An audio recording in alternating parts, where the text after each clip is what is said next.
पृथ्वी ग्रह। कमरे के पंखे की हवा से उड़ रही उस सुनहरी लट से वीर की निगाहें हट नहीं रही थीं। उस लट के पीछे से झांक रही वो काली बड़ी आंखें, सुर्ख गुलाबी होंठ और वो सोने सी चमकती त्वचा को निहारता हुआ वीर मानो भरी क्लास में पीरियड शुरू होने से पहले वाला शोर भी सुन नहीं पा रहा था। 18 साल का खूबसूरत नौजवान वीर प्रिया को निहारता हुआ अपनी सीट को यूं पकड़े बैठा था मानो सीट छूट जाएगी और वो स्प्रिंग की तरह हवा में उछल जाएगा। उसके दिल की धड़कनें टीवी पर आने वाले म्यूचुअल फंड के ऐड की तरह पर्राटेदार चल रही थीं, मानो कह रही हो romantic relationship are subject to social risk, please read the girl carefully before proposing. पर दिल है कि मानता नहीं। वीर से अब रहा नहीं जा रहा था और वो अपने बैग से एक लाल गुलाब का फूल और एक पिंक कलर का कार्ड निकालता है और धीमे से जाकर प्रिया के सामने खड़ा हो जाता है।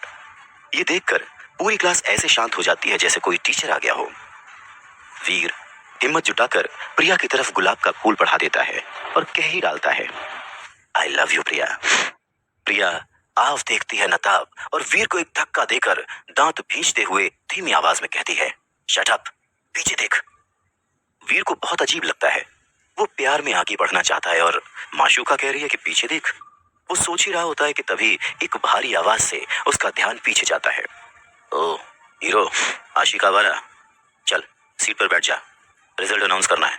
अब वीर को एहसास होता है कि क्लास सच में टीचर को देखकर शांत हुई थी। भाई पोपट होने की भी कोई हद होती है। उस टीचर की ऐसी दहाड़ सुनकर जान चली जाए, ये आशिकी भला क्या चीज है। वीर धड़ाम से वहीं पर बैठ जाता है।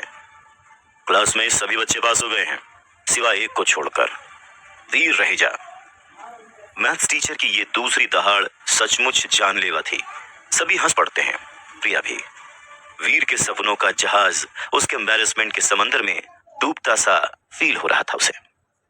उसे क्या पता था कि जिंदगी के कागज पर वो किस्मत की कलम से जो लव लेटर लिखने वाला था उसे मैथ्स के इक्वेशन खराब कर देंगे। इस रिजल्ट के अनाउंसमेंट की इससे बुरी टाइमिंग और नहीं हो सकती थी।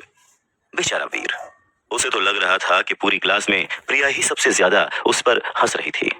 तभी मैथ्स टीचर आके बिल्कुल वीर के सिर पर खड़ा हो जाता है और एक पेपर उसके सामने पटक कर कहता है, कल मुझे इस परफॉर्मेंस रिपोर्ट पर तुम्हारे पेरेंट्स के साइन चाहिए, समझ गए?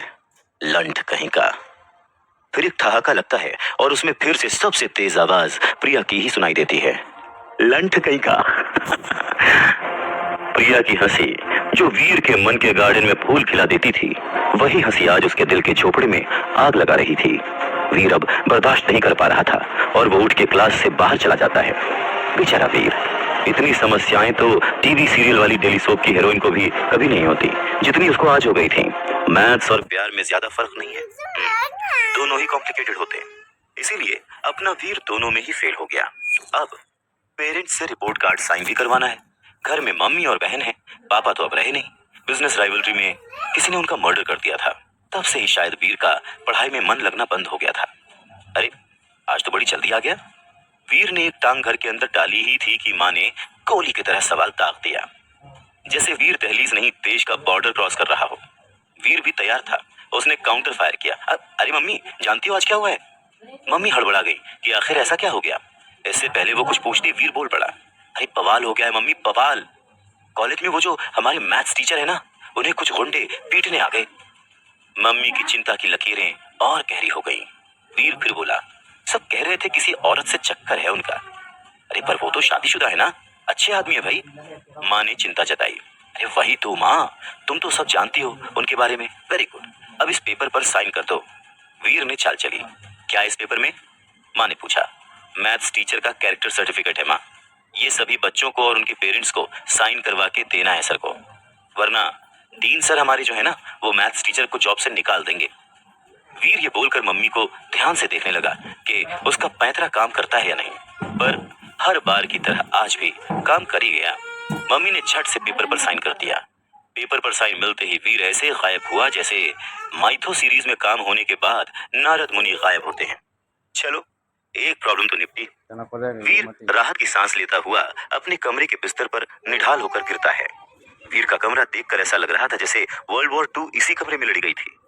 मम्मी और बहन को इस कमरे में आने की सख्त मनाही थी, इसीलिए कोई कमरा साफ ही नहीं कर पाता था। वीर ने अपने कान में ईयरफोन्स डाले और हेवी इलेक्ट्रॉनिक म्यूजिक लगा लिया। तभी अचानक उसी म्यूजिक के बीच से एक आवाज सुनाई दी। वीर पुत्र। ये आवाज जानी पहचानी थी। वीर दहशत में आ गया, पर इससे पहले वो कुछ कह पाता या कर पाता, उसके मोबाइल की स्क्रीन से डॉक्टर खुराना का हॉलोग्राम पॉपकॉर्न की तरह उछलकर बाहर आता है। उस हॉलोग्राम को अचानक देखकर वीर के हाथ से मोबाइल छूटकर नीचे गिर जाता है। हार्ट अटैक करवाओगे क्या अंकल? वीर झल्लाता है। डॉक्टर खुराना का हॉलोग्राम बढ़कर अब वीर के कद का हो जाता है। वीर फिर झल्लाता है। आप इस तरह मेरी लाइफ में जब चाहे तब नहीं घुस सकते। खुराना उसकी भावनाओं को समझते हुए कंसर्न दिखाते हैं। पुत्र, तेरे पापा मेरे बहुत अच्छे दोस्त थे। उनकी वजह से आज मैं जिंदा हूँ, इसीलिए दुख होता है उनके बेटे को मैथ्स में फेल होता देखकर। आपको कैसे पता? वीर हड़बड़ा जाता है। पुत्र, तुझे तो पता है मैं साइंटिस्ट हूँ। कोई भी कंप्यूटर सिस्टम मेरी पहुंच से दूर नहीं है। तुम्हारी लाइफ में हो रही सभी चीजें पता है मुझे, और यही मेरी ड्यूटी है। शायद ऐसे ही मैं तुम्हारे पापा के एहसानों का बदला चुका सकूं। बेटा, मैं जेन्युइनली चाहता हूं कि मैं तुम्हारी कोई मदद कर सकूं। तुम चाहो तो मैं तुम्हें मैथ्स पढ़ा सकता हूं ताकि तुम फेल ना हो। डॉक्टर खुराना ने वीर को दिल की बात बताई, पर 18 साल के वीर के लिए इन बातों का कोई मतलब नहीं था। इस उम्र में ज्ञान नहीं, फ्रीडम चाहिए होती है। डॉक्टर खुराना फिर वीर को कहते हैं, बेटा, तुम्हारा पढ़ाई में मन नहीं लगता तो कोई बात नहीं, मैं तुम्हें अपनी लैब में जॉब भी दे सकता हूँ। तुम चाहो तो अभी से पैसे कमा सकते हो। तुम्हें नई नई चीजें सीखने को मिलेंगी। बेटा, तुम्हें पता है हमारी धरती एकमात्र ऐसा ग्रह नहीं है जहां पर जीवन हो। सच में और भी कई ऐसे ग्रह हैं। वीर सोचता है कि वैसे ही मेरी ग्रह दशा खराब चल रही है और अंकल नए ग्रहों के बारे में सिखा रहे हैं। आखिर कैसे पीछा छुड़ाऊं मैं इस गले पड़ू अंकल से। अब वो समझ चुका है कि डॉक्टर खुराना से पीछा छुड़ाना इतना आसान नहीं था। इसीलिए उसने आसपास देखा और फिर अपना मोबाइल उठाकर पास रखे फिश बोल में डाल दिया। गुड़गुड़ करते मोबाइल के साथ डॉक्टर खुराना का हॉलोग्राम भी बंद हो गया। वीर ने अपने दोनों हाथों को ऐसे झटका जैसे कोई मुसीबत टल गई हो, पर आज फिर से वीर को मोबाइल टेबल लैंप के नीचे सुखाना पड़ेगा। दूसरे दिन दोस्तों की आवाज से वीर की नींद खुलती है और वीर को रियलाइज होता है कि वो आज फिर से कॉलेज के लिए लेट हो चुका है। फटाफट से तैयार होकर वो नीचे आता है। माँ रोज की तरह ब्रेकफास्ट लेकर खड़ी है, जो भागता हुआ वीर झट से उठाता है और आगे बढ़ जाता है। तभी मम्मी पीछे से आवाज देकर उसे रोकती हैं। वीर के पास ज्यादा समय नहीं है, पर वो रुकता है। बेटा, तुम्हारे पापा को गए हुए आज पूरा 1 साल हो गया है। माँ के मुंह से ये सुनकर वीर थोड़ा गंभीर हो जाता है। माँ आगे कहती है, मैं समझती हूँ तुम अभी तक इस सदमे से बाहर नहीं निकले हो, पर बेटा पढ़ाई पर ध्यान नहीं दोगे तो तुम्हारी मुसीबतें और बढ़ सकती हैं। आखिर तुम्हें ही इस घर का सहारा बनना है बेटा। ये सब सुनकर वीर बहुत इरिटेट होता है, पर हाँ में सर हिला देता है। तभी माँ अपने हाथ में दबाए 500 के 2 नोट निकालकर वीर के हाथ में रखते हुए ये कहती है कि वो जाके कॉम्प्लीमेंट्री का एग्जाम दे दे ताकि उसका साल खराब ना हो, और वो पीछे पलटकर चली जाती है। ये सुनकर वीर हक्का बक्का रह जाता है। उसे एहसास हो गया था कि माँ को उसके फेल होने के बारे में पता चल चुका है। तब भी मम्मी ने इस बारे में कुछ नहीं कहा। फिर वीर भी घर के बाहर की तरफ बढ़ जाता है। पापा की मौत के बाद वीर का पढ़ाई में मन लगना बिल्कुल बंद हो चुका था। वो बस रियलिटी से दूर रहना चाहता था। इसीलिए कॉम्प्लीमेंट्री एग्जाम के लिए मिले पैसों से वो दोस्तों के साथ फिल्म देखने चला जाता है। पूरे दिन कॉलेज छोड़कर मम्मी से मिले पैसों से मस्ती करने के बाद वीर के दोस्त वीर को घर छोड़ने आते हैं। घर के बाहर खड़े 3 लोग वीर की मम्मी पर चिल्ला रहे हैं। सारे दोस्त ये देखकर हैरान हो जाते हैं, लेकिन वीर को एहसास हो गया था कि आज फिर उसकी बुआ और चाचा उसकी माँ से प्रॉपर्टी को लेकर लड़ाई करने आई हैं। वीर दोस्तों के सामने एम्बैरेस्ड फील करने लगता है। प्रेरणा, आखिर तुम चाहती क्या हो?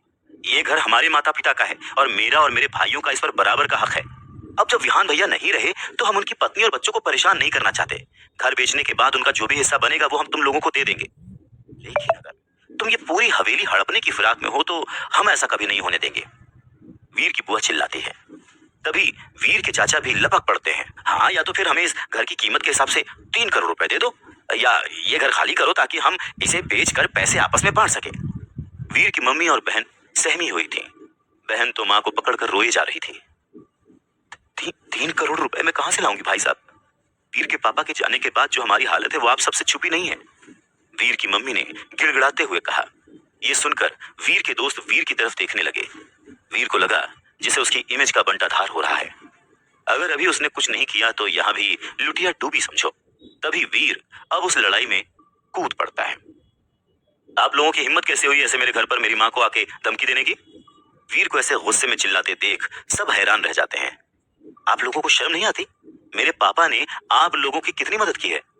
आप सबके फैमिली बिजनेस को अकेले बचाया है उस स्टार ग्रुप से, और स्टार ग्रुप से दुश्मनी की वजह से ही उनकी जान चली गई। अब उनके जाने के बाद आप लोग उनके परिवार को परेशान करने आते हैं। मम्मी उसे रोकने की कोशिश करती है। अब बेटा तू शांत हो जा। पर वीर का गुस्सा अब दहलीज पार कर चुका था। ए बच्चू, बिजनेस का छोड़ और इस घर की बात कर। ये घर हमारे फादर का है, जिसमें हम सब भाई बहनों का बराबर का हिस्सा है। बड़े चाचा फुफकारे, अगर हमें इसमें हिस्सा नहीं मिला तो हम कोर्ट में जाएंगे, वरना बोल अपनी माँ से कहीं से लाकर हमें 3 करोड़ रुपए दे दे। चुप, माँ से क्यों बोलूं? मैं अपनी माँ का बेटा वीर, मैं तुम सबसे वादा करता हूं कि मैं तुम्हारे 3 करोड़ लेकर तुम्हारे मुंह पर मारूंगा। वीर दहाड़ता है। दोस्तों के साथ खड़ी वो लड़की मुस्कुराती है, जिससे वीर का कॉन्फिडेंस 7वें आसमान पर पहुंच जाता है। अब निकलो मेरे घर से, वरना मैं कुछ गलत कर बैठूंगा। बेटा तेरे पास बस 6 महीने का समय है, देख ले क्या कर सकता है। ये बोलकर बुआ और बाकी चाचा वहां से चले जाते हैं। वीर की मम्मी हैरानी में उसे देखती रह जाती है। वीर भी घर के अंदर चला जाता है। स्टाइल मारने के चक्कर में 3 करोड़ देने की बात तो वीर बोल आया था, पर वो इतने पैसे लाएगा कहां से? उसने तो अपनी समस्या और बढ़ा ली थी कि तभी उसे डॉक्टर खुराना का ख्याल आता है।